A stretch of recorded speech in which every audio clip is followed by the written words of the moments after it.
Assalamualaikum warahmatullahi wabarakatuh. Perkenalkan, nama saya Witri Nur Rahman. Saya berasal dari Kabupaten Ciamis, Provinsi Jawa Barat. Saya sebagai peserta PPG dalam jabatan BES 3 dari LPTK UIN Sunan Kalijaga, Yogyakarta. Di sini saya akan membuat video pembelajaran yang akan membahas tentang bab munakahat atau pernikahan di kelas 12 PKJ 1. Terima kasih. Setengah lencang kanan, gerak. Gerak.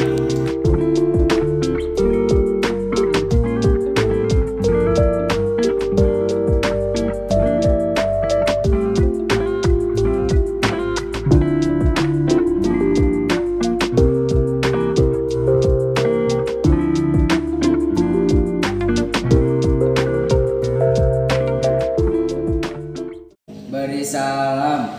Assalamualaikum warahmatullahi wabarakatuh. Waalaikumsalam warahmatullahi wabarakatuh. Kita belajar, alangkah baiknya kita berdoa. Mulai.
Baik anak-anak, sebelum kita belajar, silahkan kalian membaca Quran Surat Al-Insyirah terlebih dahulu. Silahkan baca bersama-sama.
Baik, sebelum melanjutkan ke materi, Ibu akan absen dulu ya.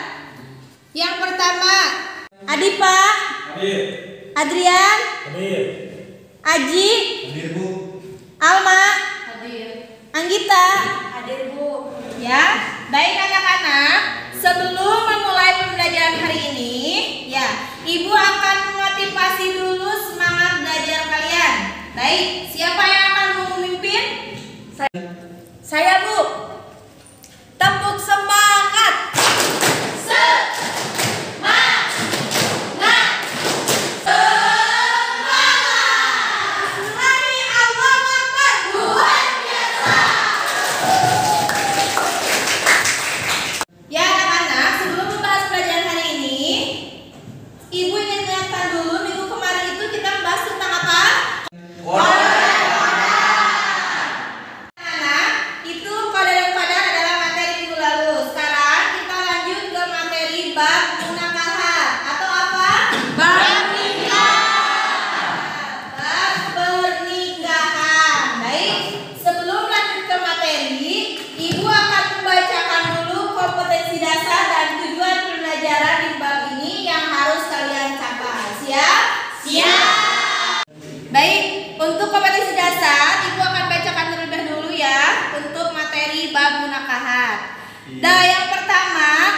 Kompetensi Dasar 3.28 mengevaluasi ketentuan pernikahan dalam Islam. Kemudian yang kedua 4.28 menyajikan prosesi pernikahan dalam Islam. Nanti kita akan mengadakan simulasi atau praktek tentang nikah. Kemudian nanti kalian akan memahami materi tentang bab nikah atau bab munakahat. Siap? Siap. Baik, untuk tujuan pembelajarannya Ibu akan bacakan ya. Silakan kalian dengarkan baik-baik. Di dalam pembelajaran bab munakahat ini kalian diharapkan mampu untuk menjelaskan ketentuan pelaksanaan pernikahan berdasarkan syariat Islam. Yang kedua, menjelaskan dalil-dalil tentang ketentuan pelaksanaan pernikahan berdasarkan syariat Islam. Kemudian mengidentifikasi hikmah dan manfaat ketentuan pelaksanaan pernikahan berdasarkan syariat Islam. Kemudian menganalisis ketentuan pelaksanaan pernikahan berdasarkan syariat Islam. Kemudian menyajikan paparan tentang ketentuan pelaksanaan pernikahan berdasarkan syariat Islam. Kemudian yang terakhir, menyajikan paparan hikmah dan manfaat ketentuan pelaksanaan pernikahan berdasarkan syariat Islam. Nah, itu tujuan yang harus kalian capai dalam proses pembelajaran di bab munakahat ini. Bismillah, mudah-mudahan kalian bisa ya. Baik, Bu. Baik, sekarang kita lanjut ke materi ya. Kita akan membahas tentang ketentuan hukum Islam tentang pernikahan atau munakahat. Nah, pengertian pernikahan menurut bahasa artinya adalah perkawinan atau menggabungkan atau menggolongkan atau menyatukan. Nah, itu menurut pernikahan menurut bahasa. Kemudian kita bahas pernikahan menurut istilah. Ya. Pernikahan menurut istilah berarti melakukan suatu akad atau perjanjian untuk mengingatkan diri antara seorang laki-laki dan seorang perempuan serta menghalalkan hubungan kelamin antara keduanya dengan dasar sukarela dan persetujuan bersama dari terwujudnya keluarga yang bahagia yang diridhoi oleh Allah Subhanahu wa Ta'ala. Nah, itu pengertian pernikahan secara istilah dan secara bahasa. Baik, ada yang mengerti sampai situ? Ada yang mengerti sampai situ? Menurut bahasa tadi itu apa katanya? Pernikahan. Apa pernikahan kan bahasa? Menggabungkan, menyatukan, Menggolongkan antara laki-laki dan perempuan dalam suatu ikatan yang disebut dengan akad. Itu pengertian munakahat atau pernikahan menurut bahasa. Ngerti ya?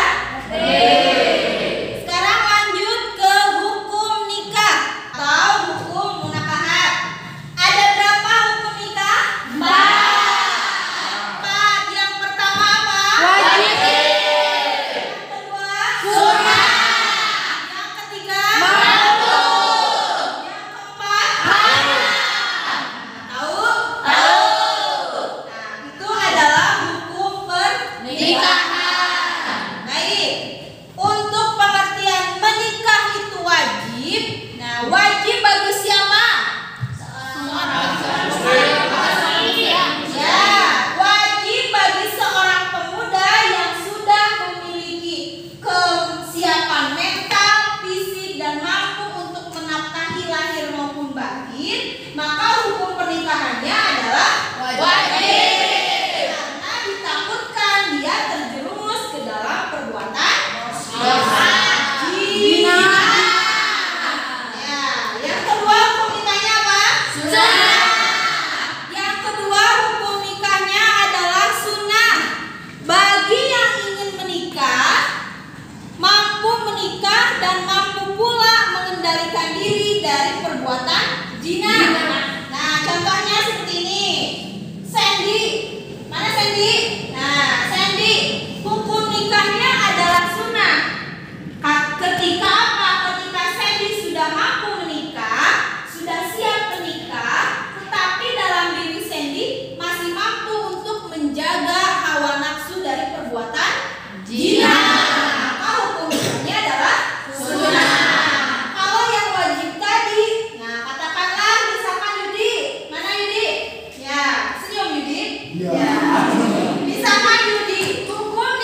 untuk menikah, hendaklah kamu menikah, karena menikah itu dapat menjaga pandanganmu, matamu, dan memelihara kemaluanmu atau farjimu dari perbuatan zina. Ya. Nah, apabila kamu belum siap untuk menikah, maka perbanyaklah berpuasa, karena puasa dapat menjaga hawa nafsu. Itu hadis yang diriwayatkan oleh Bukhari dan Muslim. Bagi laki-laki yang sudah mampu untuk menikah, sudah siap segalanya, maka menikahlah. Ya. Bagi laki-laki yang sudah ingin menikah tetapi belum mampu menafkahi, maka perbanyaklah berpuasa, karena puasa itu dapat menjaga hawa nafsu dari perbuatan zina. Ya, ngerti sampai situ? Mengerti. Baik, sekarang kita lanjut ke tujuan pernikahan. Jadi kita sudah membahas tentang pengertian nikah, kemudian hukum nikah. Nah, sekarang yang ketiga tentang tujuan pernikahan. Tujuan pernikahan itu ada 5. Yang pertama, untuk memperoleh rasa cinta dan kasih sayang, sakinah, mawaddah, warahmah. Sakinah artinya apa? Sakinah artinya adalah kasih sayang. Warahmah dan warahmah itu apa? Ketenangan hati. Nah, itu yang pertama. Kemudian yang kedua, untuk memperoleh ketenangan hidup. Ini ada hadisnya. Dan di antara tanda kekuasaan Allah, baik, tujuan nikah yang kedua yaitu untuk mendapatkan ketenangan hidup. Itu ada dalam Quran surat Ar-Rum ayat 21, yang artinya, dan di antara tanda-tanda kekuasaan Allah, dialah Allah yang menciptakan untukmu istrimu dari jenis-jenismu sendiri, supaya kamu cenderung dan merasa terang. Itu sudah ada di dalam Quran surat Ar-Rum ayat 21. Kemudian tujuan yang ketiga yaitu untuk memenuhi kebutuhan seksual atau birahi. Nah, secara sah yang diridhoi oleh Allah. Nah, itu supaya tidak terjerumus pada perbuatan zina. Makanya dilindungi dengan yang namanya ikatan, yaitu ikatan pernikahan. Kemudian tujuan nikah yang keempat yaitu untuk memperoleh keturunan yang sah dalam masyarakat, ya, di mana kita pasti ingin mendapatkan keturunan yang sah, ya. Tidak mau ketika keturunan kita, anak kita dikatakan keturunan yang tidak sah. Makanya dengan adanya pernikahan, insya Allah keturunan kita, anak-anak kita adalah keturunan yang sah, yang diridhoi oleh Allah. Kemudian, nah, lanjut lagi yaitu tujuan pernikahan yang keempat yaitu untuk mewujudkan keluarga yang bahagia, sakinah, mawaddah, warahmah, dunia dan akhirat. Mengerti sampai situ? Mengerti. Mengerti sampai tujuan pernikahan? Mengerti. Tidak terlalu cepat? Tidak. Baik. Sekarang kita lanjut saja dulu ke rukun dan syarat pernikahan. Ya, rukun dan syarat pernikahan. Rukun nikah. Nah, rukun nikah itu ada berapa? Ada 5. Ada 5. Yang pertama harus ada apa? Wali. Ada wali. Yang kedua apa? Saksi. Yang ketiga penghulu. Yang keempat apa? Yang keempat mempelai laki-laki dan perempuan. Yang kelima adanya akad atau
kemudian kakak laki-laki boleh, paman dari pihak bapak ya itu boleh, adik laki-laki yang sudah balik itu boleh dijadikan wali ya. Nah kemudian syarat selanjutnya adalah dua orang saksi.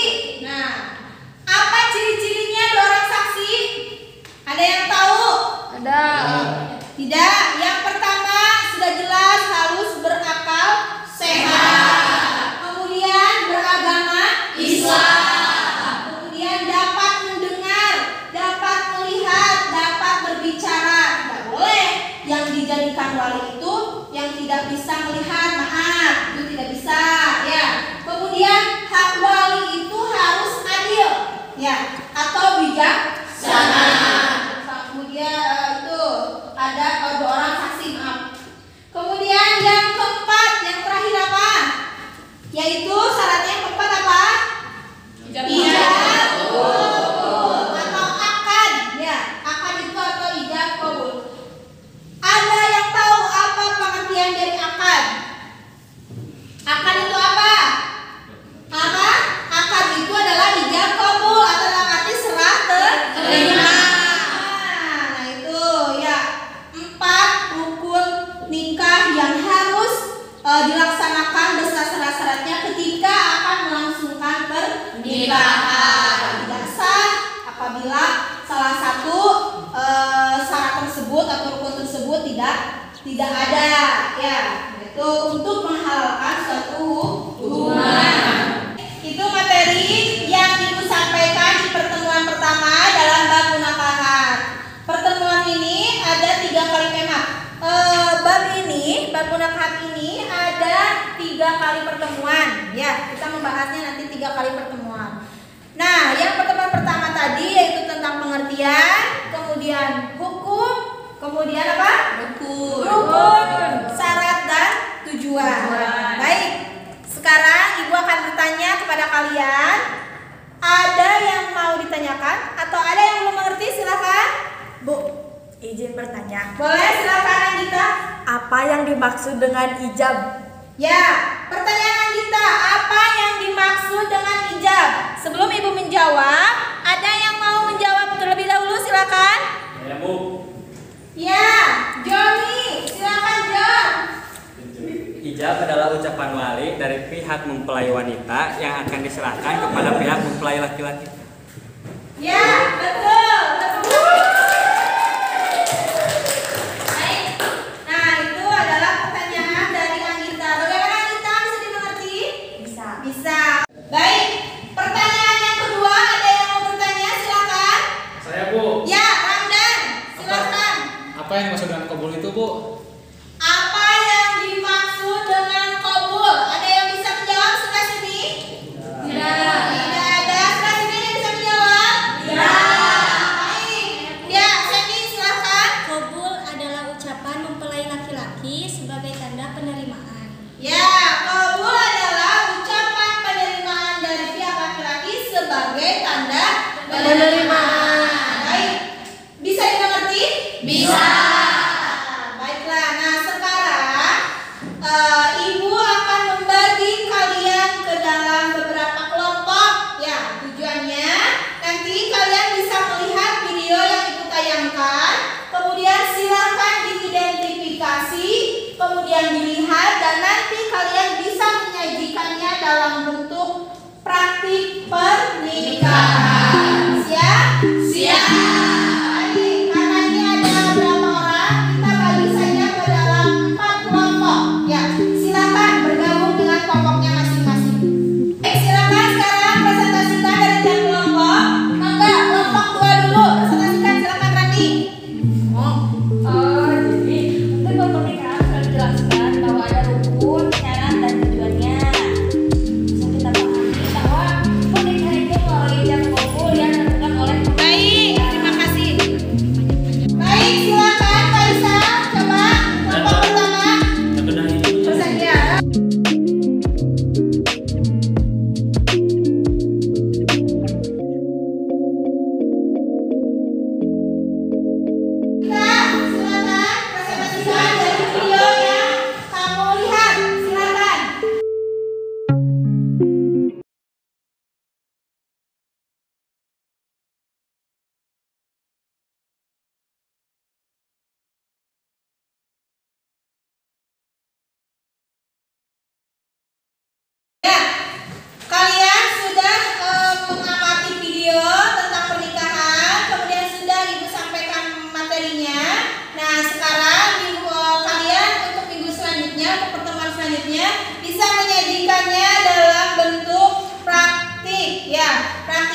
Sebelum kita pulang, alangkah baiknya kita berdoa. Berdoa. Mulai.